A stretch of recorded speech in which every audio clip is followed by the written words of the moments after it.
10:30 de la mañana de esta jornada de paro general, tercer paro general al gobierno de Javier Milei, y estamos en comunicación con Marcos Schiavi. Él es doctor en historia, docente universitario, especialista en socialismo argentino y peronismo. Marcos, buen día, ¿cómo estás? Acá Carla Pelliza te saluda.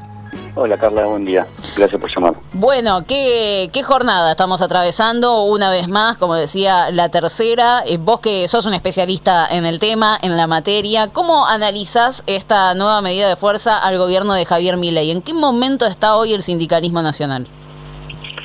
Bueno, es una clara muestra de fuerza política, ¿no? Como todo paro general, es un hecho político más que un hecho sectorial o de discusión paritaria, y es una señal de que las bases sindicales, el malestar social, sobre todo a partir de este comienzo de 2025, donde el supuesto rebote salarial que había habido a fines del 24 ya no existe, empieza a moverse la estructura sindical para demostrar que con estos niveles salariales y con estas condiciones de trabajo y incertidumbre que tienen gran parte de los trabajadores no se puede seguir. Uh-huh. Hay mucho cuestionamiento de todos modos. A ver, en la gestión de Javier Milei se hizo el paro más rápido de un presidente de la nación, que fue en enero del año pasado. Después, a los pocos meses, tuvimos el segundo. Hubo una suerte de tregua durante casi un año hasta llegar a esta nueva medida de fuerza general, y hay mucho cuestionamiento de parte de un sector de la militancia, de parte de un sector de la sociedad a la CGT, creo que englobado en la pregunta de dónde está la CGT. Bueno, hoy está haciendo esta medida de fuerza. ¿Por qué se genera esto, no? Vos planteás esta demostración de fuerza, esta salida a la calle, pero al mismo tiempo también existe esa contradicción de cuestionamiento en parte de la sociedad. Puedo estar de acuerdo, pero plantearía en dos puntos. Uno, por lo menos de donde yo me paro, que la CGT se haya movilizado ayer y que hoy haya planteado un paro es una buena noticia en términos de reacción política. Ahora, lo otro que planteás es un problema que viene acarreando la central, o la conducción de la central, que es cierto debilitamiento de la representación de todo el mundo del trabajo, de todos los trabajadores. Hoy nosotros tenemos en la Argentina una suerte de mitad y mitad, en donde tenés una mitad de los trabajadores registrados y la otra mitad entre no registrados y monotributistas. Y creo que el desafío que tiene la CGT, que hace mucho que no está sucediendo, es representar a todos, no solo a los organizados, no solo a aquellos trabajadores que están en blanco y están dentro de un sindicato, sino a la gran cantidad de trabajadores precarizados que están en negro y con cierta incertidumbre. Y ahí también lo que aparece es la falta de un liderazgo sindical, como, no sé, yo cuando era pibe, el sindicalista paradigmático era Ubaldini. Y Ubaldini representaba a toda la clase trabajadora, no a los cerveceros de donde él provenía. Y creo que es el desafío a construir una representación más amplia de lo que es el sindicalismo hoy. Uh-huh. Y desde el desconocimiento y la curiosidad absoluta, ¿cómo se hace, no, para poder avanzar en esa construcción de una representación un poco más amplia? Pues lo charlábamos al principio del programa, ¿no? Hay gente que hoy no puede parar, hay gente que hoy necesita llegar a su trabajo y que por ahí incluso la medida de fuerza le genera algún inconveniente, pero bueno, viven de changas, y se ha planteado en algún momento la discusión, sobre todo con el tema de los repartidores, ¿no? De formalizarlos, de que tengan una representación gremial. Y están los detractores del sindicalismo, los detractores de siempre, que dicen no quieren, ¿no? ¿Cómo se encara esa discusión? Yo lo plantearía en tres puntos. En primer punto es el desafío de organizar a los no organizados, el desafío de pensar cómo esos trabajadores, que son los que más necesitan organización, ¿no? Los que están en peores condiciones son los que más necesitan organización y las que no lo tienen. Entonces el desafío es pensar qué forma sindical darle, qué forma de organización darle a esos sectores. ¿Qué quiero decir con eso? Se habla de los repartidores, que no quieren sindicalizarse, supuestamente, ese es el título. Ahora, lo que yo me imagino y lo que seguramente va a pasar es que tarde o temprano esos trabajadores se van a organizar. Hay que ver qué forma toma esa organización. Y eso como primer punto. Segundo punto, y por ejemplo, te pongo un ejemplo, cuando Baldini paraba, los famosos 13 paros a consigna, esos paros venían acarreados de una negociación salarial que englobaba a todos. Entonces se cerraba un porcentaje, un monto para todos los trabajadores. El desafío que me parece que tenemos en esta coyuntura es volver a plantear consignas, como por ejemplo la discusión sobre suma fija que hubo al final del gobierno de Alberto, que Cristina planteaba la necesidad de suma fija y eso no caminó. Bueno, eso es un planteo que busca representar a todos. Y el tercer punto, que es un punto también importante de representación, es que a nivel político la CGT deberían confluir más aún de lo que hoy es con la expresión partidaria, sea el Partido Justicialista, sean otros partidos del Movimiento Nacional y Popular, y no aislarse en una discusión entre sindicatos y política como cosas separadas. Bueno, eso es algo que se viene, se reclama siempre, ¿no? Sobre todo cuando arrancamos un año electoral, la presencia de dirigentes sindicales en las listas. En general se les ha dado participación en listas legislativas. Ellos también reclaman lugares en el Ejecutivo. En la provincia de Buenos Aires está Walter Correa, pero no tenemos muchas más expresiones en ese sentido. ¿Cómo es la construcción? ¿Cómo se fue dando durante todos estos años el vínculo entre el sindicalismo y la política? ¿Hubo momentos más prósperos? ¿Por qué en este momento sienten que no están tan representados? Bueno, pero te pongo un ejemplo. Sí. Si yo agarro hoy en la Cámara de Diputados, vos tenés, no digo bastante, pero un número considerable. Sí, Ley, Yasky, Palazzo. Cisneros de Tucumán. Por otro lado, lo que te plantearía es, si vos agarras el Partido Justicialista de Orden Nacional hoy en el listado de las secretarías, tenés al menos, a simple vista, al voleo, te digo, 4 o 5 sindicalistas al interior de las secretarías, que también están dentro de la CGT, ¿no? O sea, sí. ¿Eso significa que ese es el objetivo de vinculación política? No, yo creo que el objetivo es como un paro va acumulando políticamente, en el sentido, y sobre todo este punto que es discutir una agenda a la ofensiva.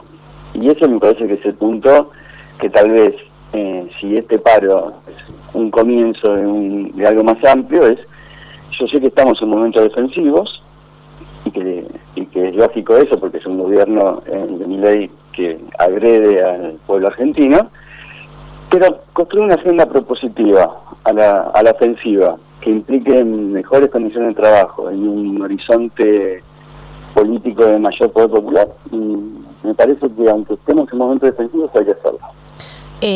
Marcos Gaby te saluda. Y te pregunto por esto que planteabas acerca de la representatividad del sindicalismo, digamos, dentro de los partidos políticos, fundamentalmente del Partido Justicialista. ¿Cómo era históricamente? Porque da la sensación de que prácticamente era un camino mucho más natural el de la militancia sindical y a partir de ahí, digamos, confluir dentro del partido particularmente. ¿Cómo es ahora, más allá de esto que mencionábamos, que sí es verdad que hay alguna representante, por ejemplo, dentro del Congreso? Bueno, originalmente si arrancamos desde los orígenes del peronismo, aunque antes de eso había sindicalistas en los partidos socialistas y en el Partido Comunista, claro. En los orígenes, el primer comentario es el Partido Laborista, el partido armado por los sindicatos, fue el partido que llevó a Perón a la presidencia en el 46. Luego, durante todo ese peronismo, tengan, como si se te dijera, una cuota de X cantidad de trabajadores en la lista, el famoso tercio. Eso a partir de la vuelta de la democracia y toda la discusión que se dio en el peronismo en los 80, ¿no? La discusión de los renovadores de los 80 era una discusión, si se quiere, entre los que venían a renovar, venían a correr la influencia sindical en el partido, que después tuvo idas y vueltas, tuvo vaivenes, ¿no? No hay que olvidar que la CGT le hizo 5 paros a Cristina por ganancias. Hoy parece una cosa insólita. Pero por ejemplo, en el vínculo político, esa CGT, no los mismos dirigentes, pero esa CGT en el gobierno de Alberto eran aliados del gobierno claramente, y eso llevó a que el gobierno de Alberto sea el único gobierno de la democracia que no tuvo paros generales. Bueno, ese vínculo de ida y vuelta está. Yo creo que para mí el desafío es hoy cómo confluye las dos expresiones mayoritarias del peronismo, si se quiere, que es el Partido Justicialista, con Cristina en el orden nacional, y la CGT, con la forma que toma a partir de fin de año, porque por lo que tengo entendido, la CGT a fin de año renueva autoridades, y la pregunta va a ser si va a seguir un triunvirato o si va a haber un único conductor. Uh-huh. Y Marcos, vos mencionabas, y lo había leído en una columna de opinión que escribiste en Letra P, esto de la agenda también ofensiva, ¿no? De parte del sindicalismo, y recién lo traías un poco a colación, ¿no? Como dejar de esperar desde esta mitad de la cancha y salir también con un contragolpe. Primero, ¿qué nos lleva a esa situación? Vos decías, el gobierno de Javier Milei es muy agresivo, pero bueno, también cada tanto se le exige un montón también a la CGT, esto hay que decirlo, ¿no? Con el gobierno de Macri siempre se pregunta dónde está la CGT, ante cada cosa sale la CGT, y ellos es algo que ellos cuestionan bastante, ¿no? Porque dicen nos quieren en las calles, pero después no nos reconocen como deberían reconocernos. Pero ¿qué nos lleva en el proceso histórico a esa actitud defensiva, y cuál debería ser el espíritu o cómo se construye una actitud más ofensiva propositiva? Mira, ahí voy a pecar de historiador y hago una aclaración, sí, que me parece importante. Una aclaración es, para mí, lo que hace que este país sea todo lo lindo que es, una de las grandes cosas que lo hace es en su movimiento obrero y la CGT. La historia que tenemos nosotros vinculada a la democratización del bienestar, en gran medida tiene que ver con el movimiento obrero que tenemos. Dicho eso, yo creo que ahí vuelvo con el histórico, que es en un momento defensivo del movimiento obrero, la década del 30, comienzo de la década del 40, se fue armando una agenda. ¿Qué era esa agenda? Convenios colectivos por rama, sindicatos únicos a nivel país, comisiones internas en las fábricas para intentar controlar en mayor medida de los procesos productivos. Esa agenda que se construyó en momentos en donde parecía utópico, una vez que hubo una victoria política, que fue la victoria del peronismo en el 46, se convirtió en realidad social. Bueno, me parece que el desafío hoy, y también como una herramienta para volver a representar, es salir del planteo defensivo de cuidemos a los sindicatos, que yo estoy totalmente de acuerdo, cuidemos la herramienta paritaria también, pero darle un norte, darle un horizonte que pueda convocar a los que no están representados. Claro. ¿Qué significa ese norte? Y bueno, viene la discusión de, no, hoy los jóvenes no tienen trabajos estables. Sí. Bueno, también hay una realidad, que es el capitalismo hoy no le está ofreciendo trabajos estables. O sea, es como el huevo de la gallina, es que los jóvenes no quieren porque realmente no existe. Es como el planteo pongo el ejemplo de los muchachos que trabajan en Rappi. Una cosa es ser Rappi a los 20 años, otra cosa es ser Rappi a los 40 y a los 50. Tarde o temprano, esos trabajadores van a buscar mayor seguridad. Y en eso hay que construir una agenda. Esa agenda tiene que reproducir la misma lógica del modelo sindical que se construyó en los 30-40, y tal vez no. hay que buscarla y pensarla, y seguramente hay que pensarlo desde lo organizacional. Sí, y además te sumo, Marcos, algo en lo que vengo pensando y que me carcome la cabeza es cómo, digamos, esa representatividad se amplía en función de lo que está pasando mundialmente, incluso con el advenimiento de la inteligencia artificial, digamos, y los avances tecnológicos que están dejando mucha gente afuera del tablero, digamos, del laburo particularmente, y entonces, ¿qué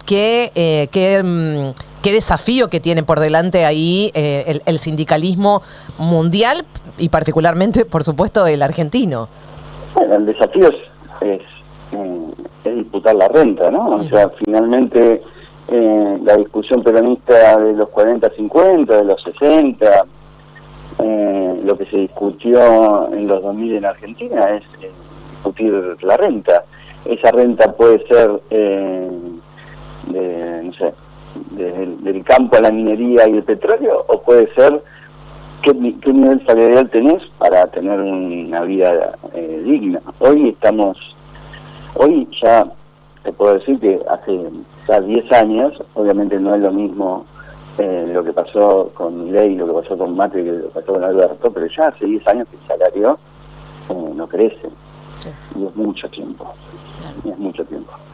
Sí, ahí te sumo también cómo impacta en esta cuestión de enamorar, de ampliar y demás, justamente eso, ¿no? Las paritarias que se van cerrando, algunas a la baja, gran parte de ellas a la baja, o que el gobierno constantemente baje el discurso de hay un sector del sindicalismo dialoguista con quien nosotros podemos pactar incluso una reforma sindical, como se discutió también en su momento la reforma laboral. Todas estas son cosas que también existen, ¿no? En la discusión actual, y que también contrastan y se complementan o se contradicen con la movilización de ayer, con el paro de hoy, al que no están adheridos los colectiveros, cosa que también nos llama la atención, ¿no? Hay como muchos grises y muchos vericuetos en todo esto. Sí, yo creo que también ahí tenés un punto que se esboza en esta discusión, que es, bueno, la dirigencia sindical y su vínculo con la juventud, ¿no? Gran parte de los trabajadores no registrados, los trabajadores precarizados, son jóvenes, sobre todo más mujeres que hombres, pero y la pregunta es qué pasa con la representación de esos sectores en la conducción. Yo el otro día repasaba algunas cosas para otra nota y veía, vuelvo con Ubaldini, pero voy a ir con otro. Ubaldini en la famosa foto de la huelga del 82, tenía 45 años. Bandor, cuando enfrentaba al gobierno radical de Isla en los 60, tenía 40 años. No sé, te pongo otro ejemplo. Rucci y Tosco, en ese debate que hoy a veces circula, los dos tenían menos de 45 años en ese momento. Entonces, yo creo que también el desafío es cómo sectores más jóvenes llegan a lugares de definición más rápido, porque el vínculo entre esos pibes de 20, 30 años y la condición actual es muy lejano, ¿no? Son mundos muy distintos. Totalmente. Marcos, interesantísima esta conversación y esta discusión. Te agradecemos mucho por el tiempo. No, gracias a vos. Un abrazo grande. Marcos Schiavi, él es doctor en historia. Estuvimos conversando sobre peronismo, docente universitario, especialista en sindicalismo argentino y también en peronismo en esta jornada histórica, ¿no? La tercera, la verdad, contra el gobierno de Javier Milei. La verdad es que hay un montón de cosas para analizar, porque yo coincido mucho con lo que plantea él, ¿no? Siempre hay que celebrarlas cuando tenemos una situación tan dramática como esta, las medidas de fuerza y la actitud del sindicalismo sindicalismo hay que celebrarla. Son 3 paros generales contra el gobierno de Javier Milei, muchísimas más movilizaciones contra el gobierno de Javier Milei, pero hay muchas cosas para revisar también, ¿no? Para ayornarse, para modernizar, para tener en cuenta, ampliar el discurso. Bueno, una renovación también. Sí, y esto que preguntábamos también acerca de si ellos mismos al interior del movimiento sindical están pensando de qué manera ampliar esa representatividad cuando la masa salarial, más concreta, se achica cada vez más y si están a la altura de las circunstancias, del desafío de los tiempos, que significa cómo se van modificando las fuerzas de trabajo en el mundo, en particular también en la Argentina, por supuesto.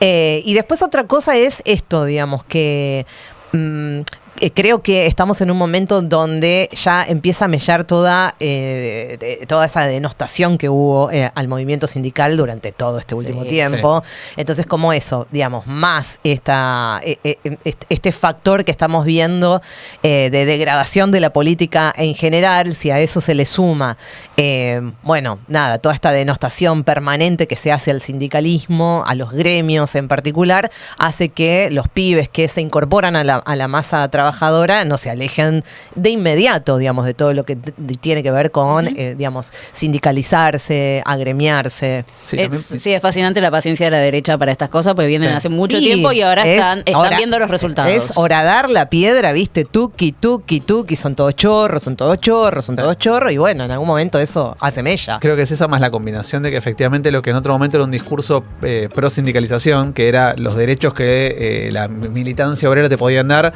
no repercuten en las grandes mayorías de laburantes jóvenes. Digo, cuando vos te dicen, no, pará, vas a perder el derecho al aguinaldo, no tengo yo no cobro aguinaldo. O sea, vas a perder el derecho a indemnización, me echan a patadas en el tuje si yo no tengo ningún tipo de derecho a protestar. Claro. No, ¿vacaciones? What is this? Claro, es como que el relato tradicional de defensa del por qué era importante la militancia sindical, bueno, empieza a necesitar otro tipo de lectura. Por eso es un desafío ahí súper importante, y después habrá que preguntarse si ese desafío en particular, digamos, de ampliar, la masa de representatividad, obviamente no tiene que estar acompañada por la política, digamos, porque ahí no se lo puede dejar solo al movimiento sindical, digamos, ya pensar, digamos, en un salario universal, digamos, evidentemente hay que buscar otras salidas, porque bueno, esto es cada vez peor. 8 minutitos para las 11, todavía nos queda bastante tiempo con ustedes aquí en FMR 107.3. Hasta las 12 vamos a estar compartiendo esta tercera jornada de paro general contra el gobierno de Javier Milei, y quien no paró es el burrito. En un ratito vamos a estar eligiendo la burrada del día, el último nominado que va a llegar a la finalísima de mañana. Todo eso hasta las 12. Esto es Portate Bien.